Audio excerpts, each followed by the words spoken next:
A very good afternoon and welcome to News Panorama from Sokoto Network Center of the NTA. I am Sadia Umardigi. President Muhammadu Buhari inaugurates new terminal of the Nnamdi Azikiwe International Airport, Abuja. Presidential Advisory Committee on the Elimination of Drug Abuse declares total war on the menace to save Nigerian youths.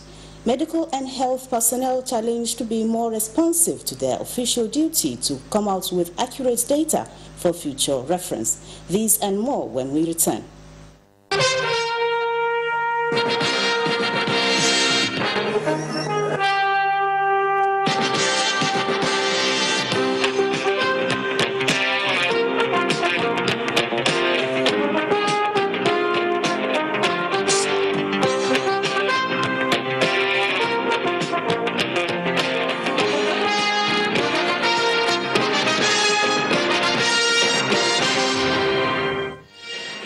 Nigeria's potentials of becoming regional air transportation hub is rising up with the inauguration of new terminal of the Nnamdi Azikiwe International Airport, Abuja, by President Muhammadu Buhari. During the event, President promised to also support actualization of critical projects that will place the national airport among the best in the world. Here is State House correspondent Adamu Sambo with the rest of the story. A world-class aviation transport facility, the new terminal building of the Nnamdi Azikiwe International Airport is among the 4 such projects being executed by the China Exim Bank loan facility of $500 million, as well as a counterpart contribution of $100 million by the Nigerian government. Second to be inaugurated after Port Harcourt, the facility, designed to handle 15 million passengers annually with the best comfort, has among others 66 check-in counters, 5 baggage collection carousels, 44 immigration decks, 8 screening points, 8 passenger boarding bridges, as well as a 22-room hotel with spa. President Muhammadu Buhari said the inauguration of the project reflects his administration's deliberate policy towards sustaining the development of Nigeria's infrastructure, noting with pride that the governing APC is gradually closing the infrastructural deficit bedeviling the country. With the commissioning of this terminal, Nigeria is moving towards meeting global aviation standards in facilitation, passenger processing and service delivery in tandem with international best practices. Government officials manning these gateways are to sustain the momentum and ensure travelers in and out of the country the best of experience as a necessary complement to the ultra-modern terminal. The President expressed appreciation to the Chinese government, China Exim Bank, and the Ministry of Transportation for their financial support and various roles played in the successful execution of the project. This administration recognizes aviation as a catalyst for economic growth and as such will continue to encourage and support the actualization of projects that will place Nigerian airports among the best in the world. Deputy Senate Leader Bala Ibn Allah, in a goodwill message, promised sustained support of the National Assembly towards actualizing the second runway project of the airport. We will do whatever is humanly possible to assist and give maximum cooperation to the laudable objective of positioning this country to compete internationally as far as aviation is concerned. As a complementation to this particular project, the road linking the airport to the Umar Eradu Expressway is now also being rehabilitated. We respect Nigeria, love Nigeria, and support Nigeria. China cannot develop itself in isolation from the world, and the world needs China for global prosperity. Minister of State for Aviation, Hadi Sirika, was full of appreciation to President Muhammadu Buhari for what he called walking the talk, saying the nation's aviation sector never had it so good. The new international terminal of the Nnamdi Azikiwe International Airport is situated on a 56,000 square meters of land with about 60 meters skywalk that connects the facility to the airport metro station. In Abuja, Adamu Sambo, NTA News. It is said that you never let go of past memories. For many years, Nigerians were compelled to ride on crippled trains as old as over 50 years old with the attendant fear and frustration. There are indications that the ongoing rail transport phenomena will alter the negative memories of train experiences in Nigeria, as Claire Adelabu Abdrazak finds out riding on the Abuja-Kaduna train for the first time.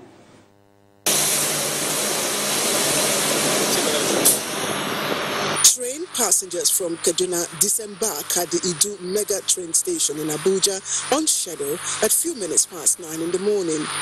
They scurry to catch up connecting trains to the city center or the international airport. For many of these train passengers, it's been the routine since the train route from Abuja to Kaduna became operational in 2016. Propelled by their compelling testimonies, my phobia for rail transport turned into courage, and off we ventured to Rigasa in Kaduna State by train. Abuja-Kaduna standard gauge rail is the first completed segment of an ambitious intermodal rail transport revolution undertaken by the Buhari administration in 2016. Government officials say the intention is not only to modernize rail infrastructure in Nigeria, but also to connect every part of the country by rail. Like me, Patience here is a first timer. So far, what's the experience been? I would say I'm very impressed. Firstly, just the process of getting into the terminal, the train station, was quite smooth. It is neat, the directions are clear. And since boarding, the seats are quite convenient. And I think I'll do it again. And the ambience, the overall ambience here? Very good. I would say it compares well with some of the short trains that we take, intercity trains that we take in Europe or in the US. It's secured and you get everything that you want, and in peace and tranquility, honestly. The government has done well. For other passengers, however, riding on the Abuja-Kaduna train has become not only a pleasant routine, but a lifesaver. With the help of the train, I was able to retain my job. If it's to be going by road, I would have resigned because there's no way I'll be going every day. The alluring thing about the Abuja-Kaduna rail transport is the sundry mobile services. I'm really proud of the job because I get to meet different people, see different faces, enjoy the trip. There are many others who earn a livelihood working on board as cabin announcers, health workers, porters or cleaners, and even as guards. And from the window, I savored the beautiful scenery as the train glides down from one station to another, 5 in all. The train screeched to a halt in Rigasa station at 5 minutes past noon.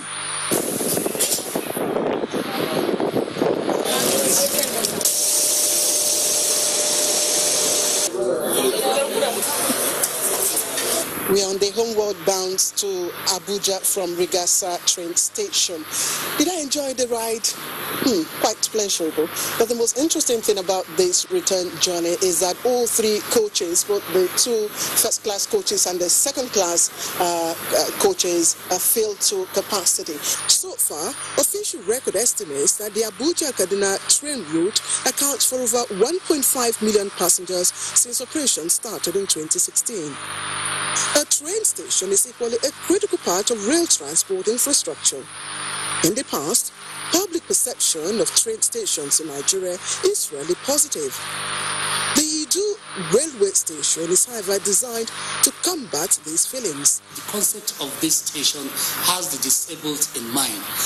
The special needs tickets are for the disabled. When you get into the terminal, that is the departure hall, during boarding, we have the lift that will take, that the disabled can access to the platform through the lift.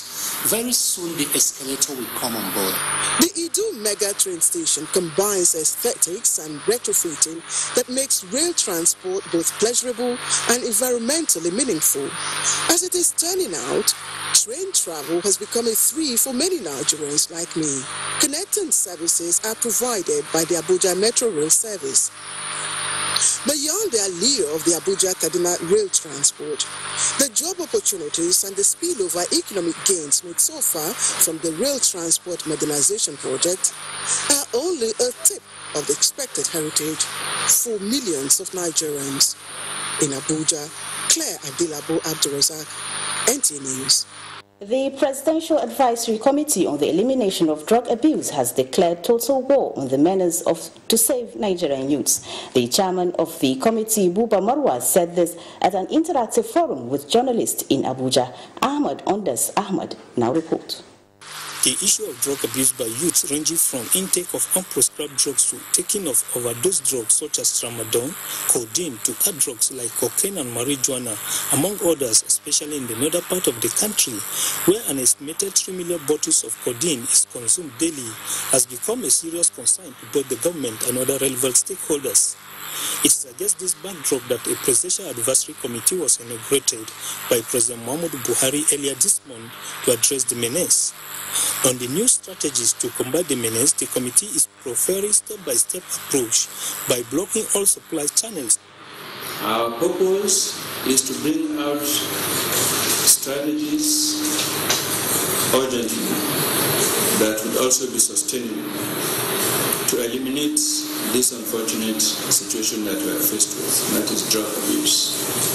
The committee is to embark on nationwide campaign and to work with traditional rulers and community leaders on the possible ways of combating the drug abuse trend in the country with Ahmed Ondas Ahmed. NTA News. Now to our discussion segment. Last 4 months of every year, Nigerians travel from one destination to another with a view to celebrating Xmas and New Year with their loved ones. During the period, Federal Road Safety Corps intensified enlightenment on the need to adhere to traffic rules to ensure safety of all. We have in the studio Sector Commander, Federal Road Safety Corps, Sokoto, Muhammad Kaigamakabu. Sir, you're welcome. Thank you very much. Good afternoon, listeners.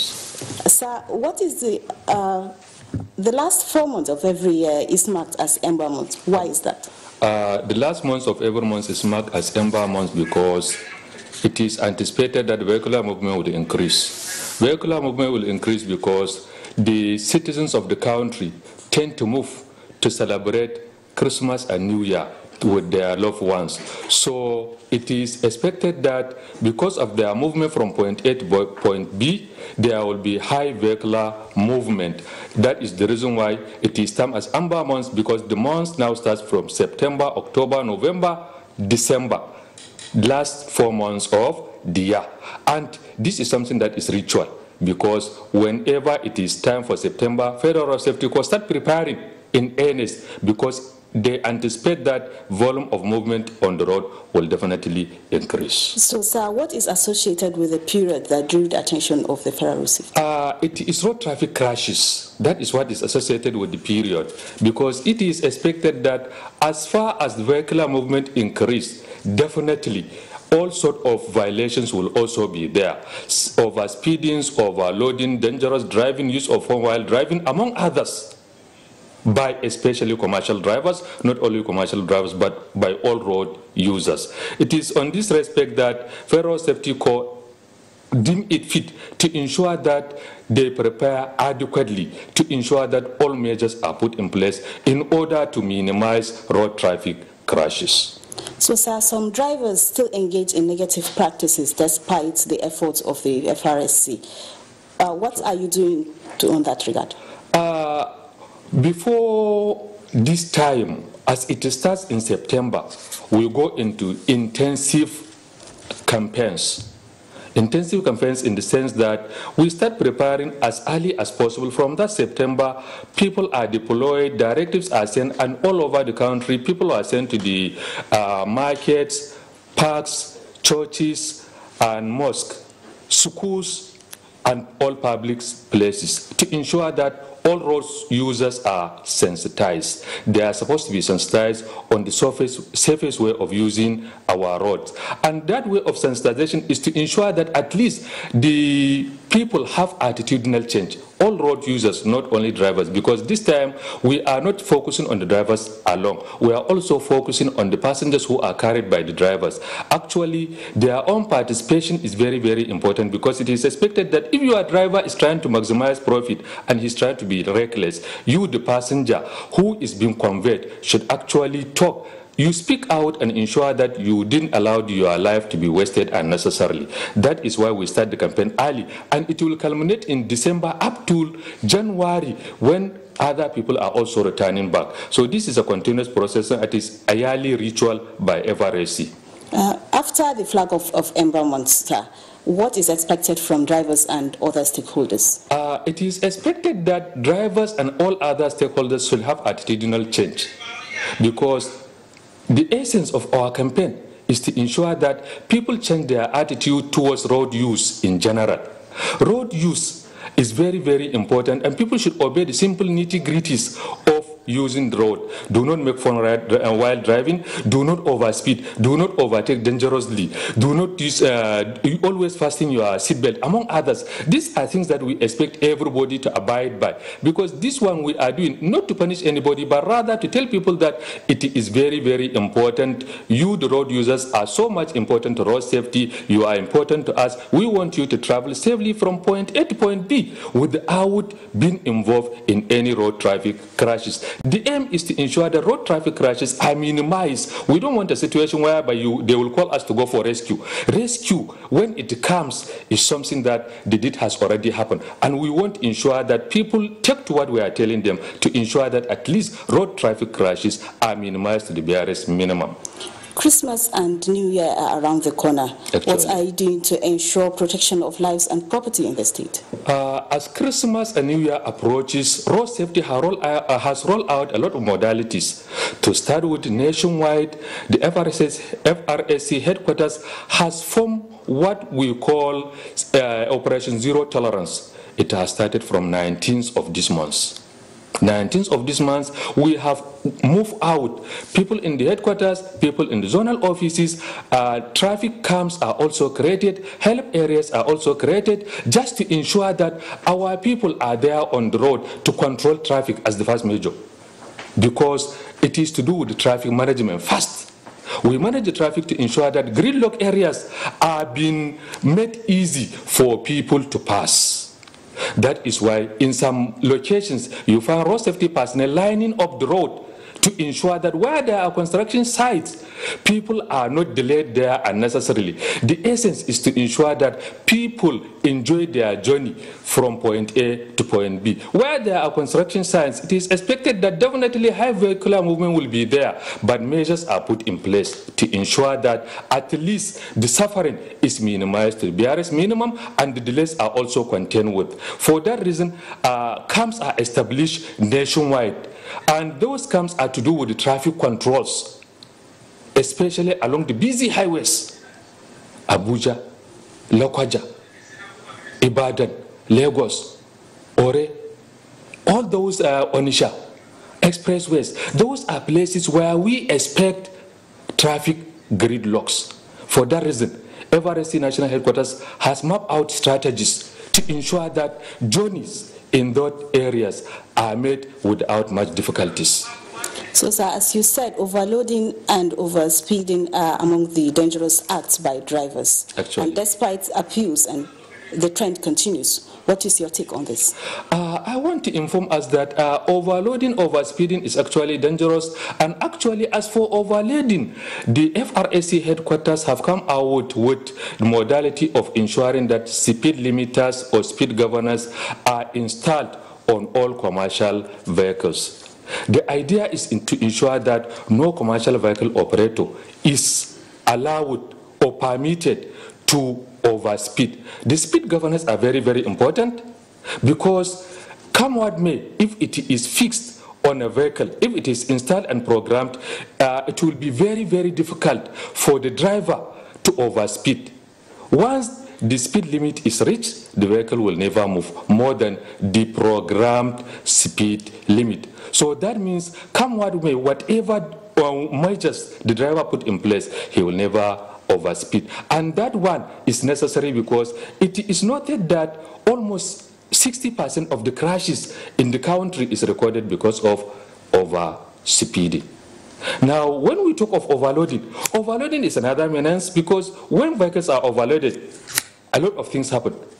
Tear and wear to the tires, discomfort, inability to maneuver if anything happened. These are some of the reasons why we are thinking that a vehicle that is supposed to carry 5 passengers should concentrate and carry only 5 passengers. The one that is supposed to carry 9 or 10 or 18 should concentrate and carry that one, because room will be given for maneuver, there won't be distractions, and there won't be any excess casualty in the event that it happens. Not only that, every vehicle nowadays has seat belts.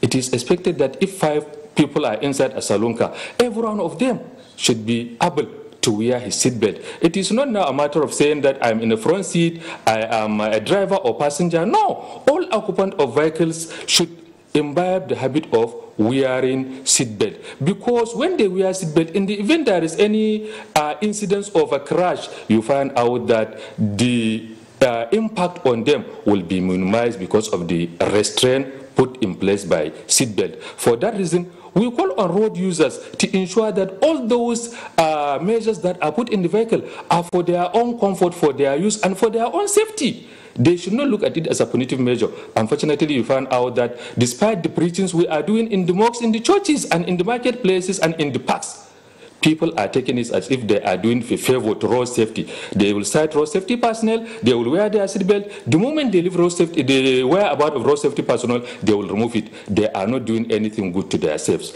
I'm calling on them, appealing on them to ensure that they should imbibe the habit of using seatbelts. They should not make phone calls while driving. They should avoid overloading their vehicles, because it is in their own interest if they should do so. Thank you very much, sir, Sector Commander, for coming on the program. It's a pleasure. Thank you very much. Now back to our news. The insufficient fund and lack of access to many literary works of the founders of Sokoto Caliphate have been among the major challenges of the Center for Intellectual Services on the Caliphate Literature. This came to the fore at the media briefing by the official of the center held in Sokoto. Lata Abdullahi has the report.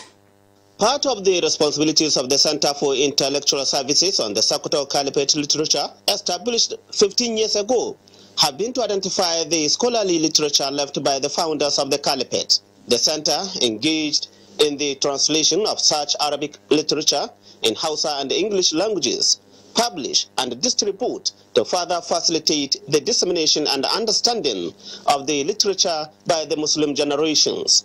To date, the center has, through the support of the Sultanate Council, Sokoto State Government, and other philanthropists, translated and published 23 literary works of the founders of the Caliphate. 5 manuscripts of other scholarly works have been compiled by the center, ready for publishing, but halted by financial constraints. However, access to numerous literature of the founders of Sokoto Caliphate have continued to be a great challenge to the officials of the Center for Intellectual Services, as they remain in the custody of individuals who are difficult to be identified. The center also organizes workshops and quiz competitions on the works of the jihadist leaders among secondary and Islamia schools to further educate the public. We are just trying to organize a seminar to explain to our people how the Alfodio take these measures to address the importance of this girls' education. Chairman of the organizing committee, District Head of Godabawa, Muhammad Lawal Zayan, said arrangements are on by the center to present another book on the 30th of December 2018 titled Qawaid wa Nasr al-Fawaid li Ahl al-Maqasid, written by Sheikh Abdullahi Fodio. In Sokoto, Dalat Abdullahi, NTA News. Medical and health personnel have been challenged to be more responsive to their official duty with a view to coming out with accurate data for future reference. This was the view of speakers at the clinical presentation at the Specialist Hospital Sokoto, which focused on maternal mortality and near-miss data 2018 by Dr. Nasir Abdullahi Gada. Muhammad Nasir witnessed the presentation and has the details. Statistics by the World Health Organization indicate that approximately every day 830 women die globally from preventable causes related to pregnancy and childbirth, and 99% of such deaths occur in developing countries. Nigeria is rated second country in the world bearing the burden of maternal mortality, and greater percentage come from the north. Head of Obstetric and Gynecology Department, Specialist Hospital Sokoto, Dr. Nasur Abdullahi Gada, describes the rate of maternal mortality as the indicator of quality or otherwise of the healthcare service delivery of every state or country. He advocated for community mobilization and involvement, capacity building for health personnel, reorganization of general hospitals to function optimally, provision of modern assisted delivery apparatus, and recruitment of more doctors and nurses, among others, in order to reduce maternal mortality rate. The clinical presentation was forum for participants like State Commissioner of Health Dr. Muhammad Ali Ennami, who spoke on Sokoto State Health Statistic Policy as the baseline for accurate data for all government services. The distribution of doctors and what is happening in general hospitals, we have been discussing with the ED that we need to do a lot of training for those PMOs in general hospital, because there is a lot of issues, managerial issues, referral issues, and so many things coming up. The clinical presentation by the hospital also provides opportunity to know services rendered, problems encountered, and possible solutions that could be used to encourage government and other stakeholders to rise up to ensuring quality healthcare service delivery. In Sokoto, Muhammad Nasir, NTA News. That is our package on Panorama today. Thanks for joining us. Good afternoon.